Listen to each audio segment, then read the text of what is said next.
Hello, Jessica. This is Roy's mother. Do you have a moment to talk? Oh, of course. What can I do for you? I thought it was about time we got together to have a discussion about Roy's estate. His estate?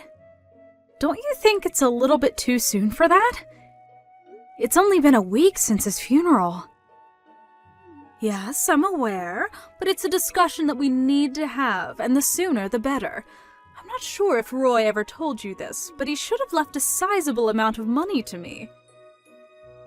That boy was always good to me, and this was his final act of filial piety. I'm planning on using the money to have a pleasant and relaxing retired life. I see. So you were planning on your son's inheritance to finance your retirement. Also, Jessica, I think you should know that I have every intention to not allow one single penny of Roy's money go to you. What? You had to see this coming, dear. I heard about everything from Roy. The two of you were about to be divorced when he passed away. Am I right? Well, yes, I suppose we were. Well, then that settles it. What right could you possibly have over Roy's money? Roy is my son, and you're little more than a former roommate of his as far as I'm concerned. I will not let you have his estate.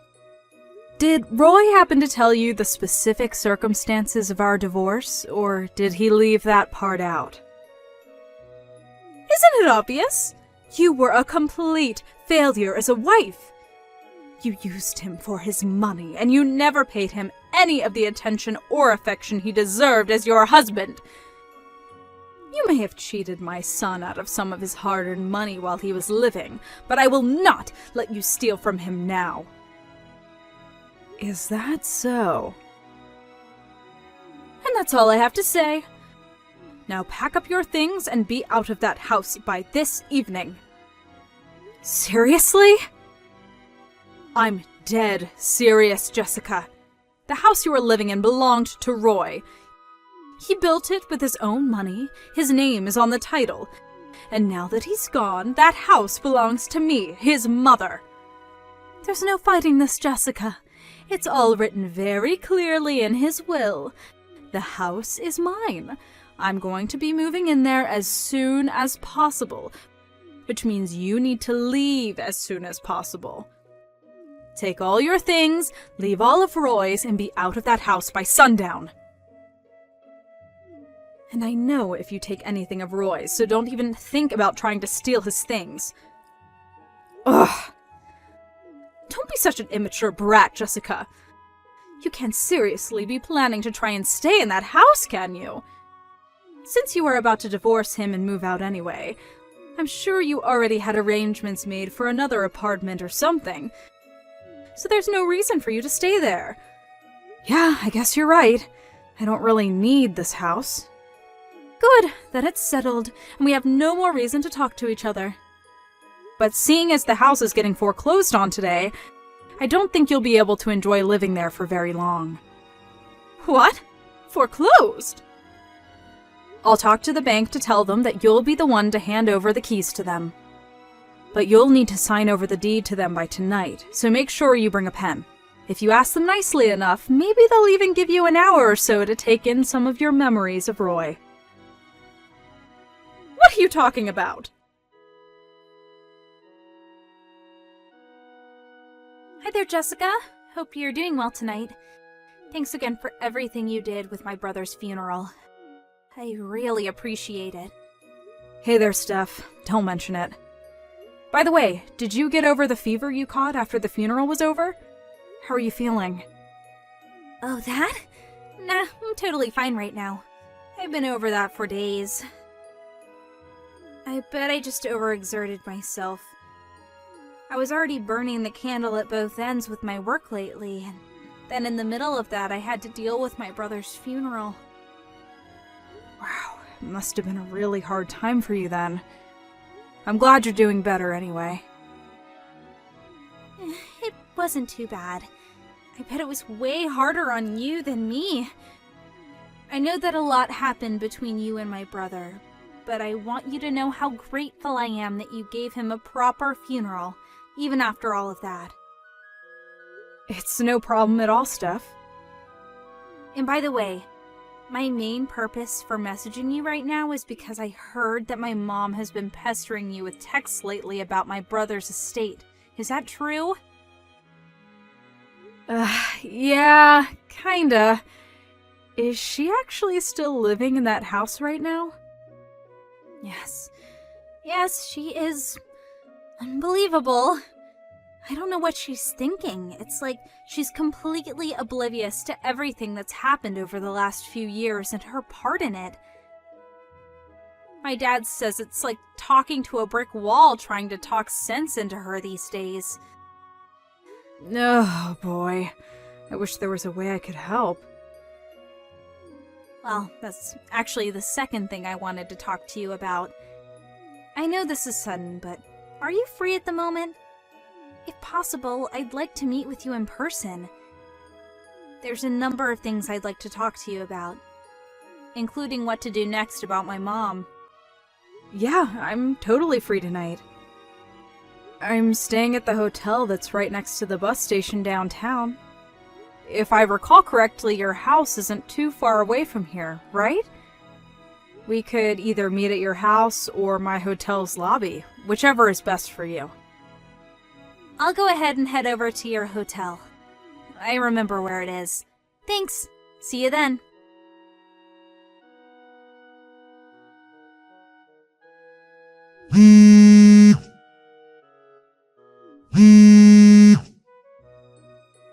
Good morning. What can I do for you?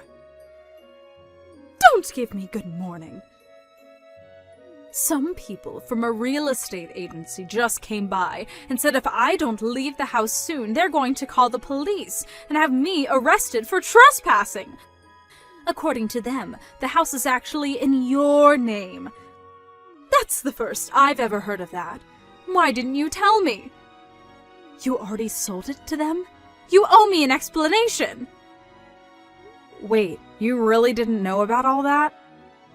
I guess maybe Roy was planning to tell you about everything once it had been finalized, but it seems like he could have at least told you the bare minimum. Hurry up and explain what you did. Just make sure you're aware that Roy and I were planning to get a divorce when he died, right? Yes, and what of it?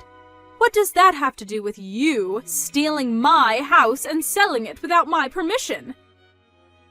I'm getting there, calm down. Next, were you aware that the reason we were getting divorced was because Roy was cheating on me? He was? Ah, so you didn't know.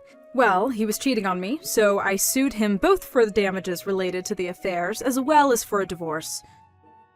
Roy was lavishing his mistress with gifts, designer handbags, shoes, vacations, you name it. And in just the span of a year, our total savings declined from around $100,000 to just $1,000. He spent that much in a single year? Now, one major problem for Roy was that the money he spent came out of our joint savings account. So he had spent tens of thousands of dollars of savings that were also mine without my permission on his illicit affair. Ordinarily, in this sort of situation, I'd have the legal right to demand he return every single penny of that money to me. But I was also fully aware that he had no means with which to repay it, and I was eager to not have any interactions with him anymore after the divorce. So, our lawyers talked it over, and in the end the compromise we decided on was this. I would agree not to sue Roy, to have him return the money he spent on his mistress, and in return I would receive the house, as well as all the furniture and appliances in the house. It was at that point that he transferred the deed over to me, and I sold the entire thing to a real estate company the very next day. How could you do such a thing? The real estate company was actually super understanding about everything, and they agreed to let me stay in the house until Roy's funeral was over. You sold my son's house! I can't believe you! That was the only thing I had to remember him by. Hey, don't blame me. Blame your son for being a cheater. None of this would have happened if you would have kept his pants on. If only he had not slept with that woman, we wouldn't be getting divorced, and he wouldn't have exhausted all of our savings on her. So, yeah. I don't see how I did anything wrong in all this. It's all Roy and his mistress's fault. Yes, you're right. It's all his mistress's fault, that vile woman. If she hadn't seduced my poor, innocent Roy, then none of this would have ever happened. Who is that vile harpy? Tell me her name. You must know who she is, don't you? I'll go find her and give her a piece of my mind for the terrible fate she brought upon my poor Roy. I don't think you need me to tell you her name. You already know her. She's one of your friends. What? What are you talking about? It was Nancy Johnson. No, not Nancy. How long ago was it? Maybe 2 years ago or so? You were going at me in your usual way, telling me I'm worthless and that Roy deserves better than me, when you said, I know, I'll just have to find him a woman better than you. Sometime after that, you brought the darling Nancy Johnson, the daughter of one of your friends, over for dinner. And within just a few days of that dinner, the two of them began their nearly 2-year-long affair. That can't be true! Oh, and one more thing. You seem to be under the wrong impression about Roy's will. More specifically, you're under the impression that he had a will at all. He didn't. And since he had no will, by default his estate is passed on to his legal heir. I know that. Everyone knows that. That's exactly what I'm saying. As his mother, I'm his next of kin, and so I'm the one who gets his estate. I hate to be the bearer of bad news, but since we were still married at the time of Roy's death, I was still his legal wife, and thus I am his next of kin, not you. What? And I mean, besides, even if you were to inherit his estate, how much do you think it could really be worth? He didn't just waste our joint savings account on his mistress.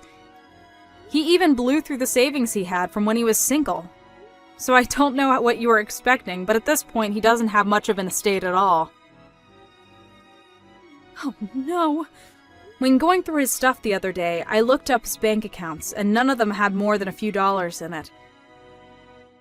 I don't believe you. You're lying! Well, if you want some proof, I can give you all his bank cards and passwords, and you can check them all out for yourself. And if you're still intent on trying to claim that for yourselves, you're more than welcome to have your lawyer contact mine and discuss the issue. What do you say? Enough of this already. I get it. Oh, well that's good. Be sure to have all your things moved out of the house by sundown tonight. Tonight? You can't do this to me, Jessica.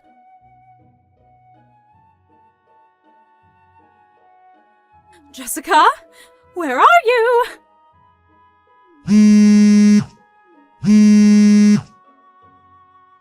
I just stopped by your parents' house, but they weren't living there anymore. When did they move? Where are you? My parents' house? They haven't been living at that house for over a year now. In any case, why are you at my parents' old house? I'm looking for you, of course. Me? Why would you be looking for me at my parents' old house? It's way too far away from my job. I'd have like an hour-long commute every day. Then where are you? Tell me. I don't see any legitimate reason for you to need to know where I am right now. If you need anything from me, you can ask my lawyer. Just tell me where you are this instant. I mean it.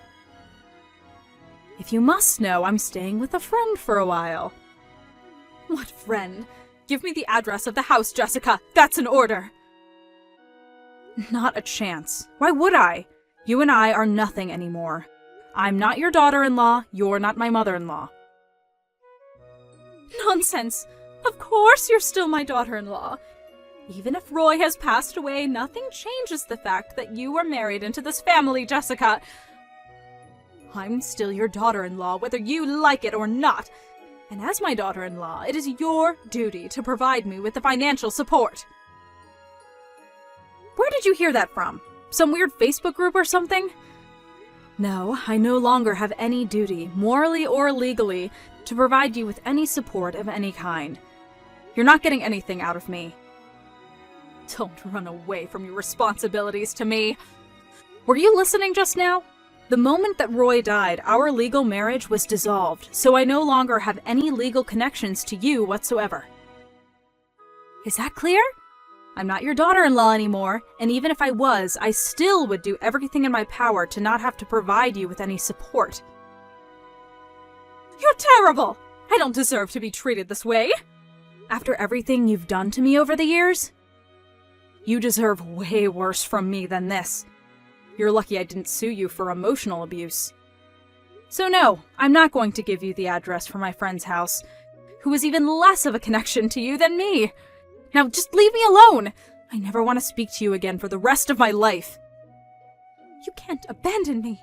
What am I supposed to do now? Oh, right. Your husband divorced you the other day, didn't he? How do you know that? I heard the whole thing from Steph. It was quite the story. I didn't even know about this at the time, but the night that Roy got into that car accident, he was on his way to see his mistress, Nancy, wasn't he? Your ex-husband found out about that. And he also found out that you were the one introducing the two of them. Boy, was he shocked to hear that. And the straw that broke the camel's back was when I let the two of them know that you introduced them in hopes that Roy would leave me and get married to her. Once he heard that, he couldn't take it anymore and filed for divorce the very same day.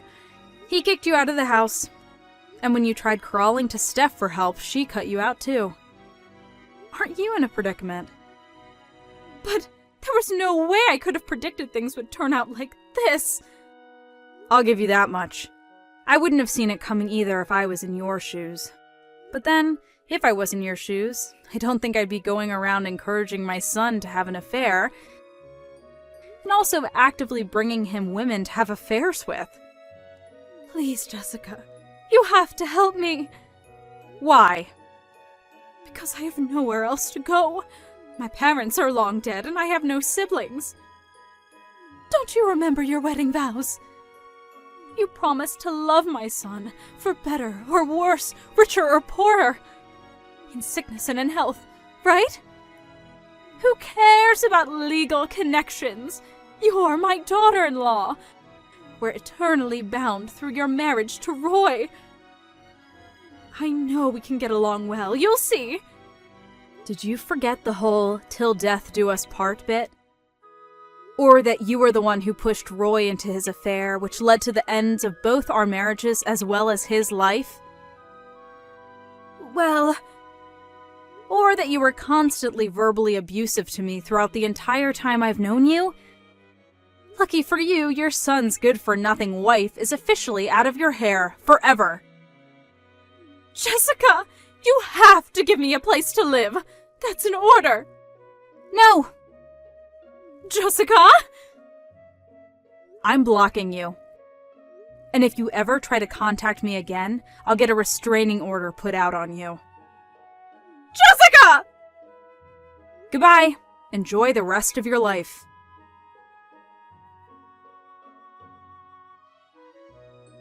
After that, who do you suppose my ex-mother-in-law went to for help? None other than Nancy Johnson, the woman she pushed into my husband's arms. Personally, I've gotten over her affair with Roy, partially because of the passing of time and partially because I'd already received a massive judgment against her for the affair. But it seems as though my ex-mother-in-law wasn't quite over it. She stormed in the house and screamed at her, saying, "If you hadn't made my Roy spend so much money on you, he would have had some left over for me." And then she started breaking every breakable object in sight. It's honestly kind of impressive how well she avoids placing even the smallest amount of blame for the situation on Roy, but I digress.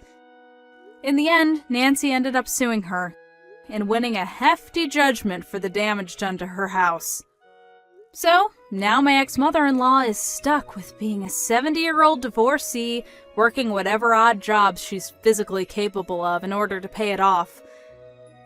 Part of me feels bad for her, but that's a very, very small part of me. Most of me just feels like she got what was coming for her. Karma always wins in the end.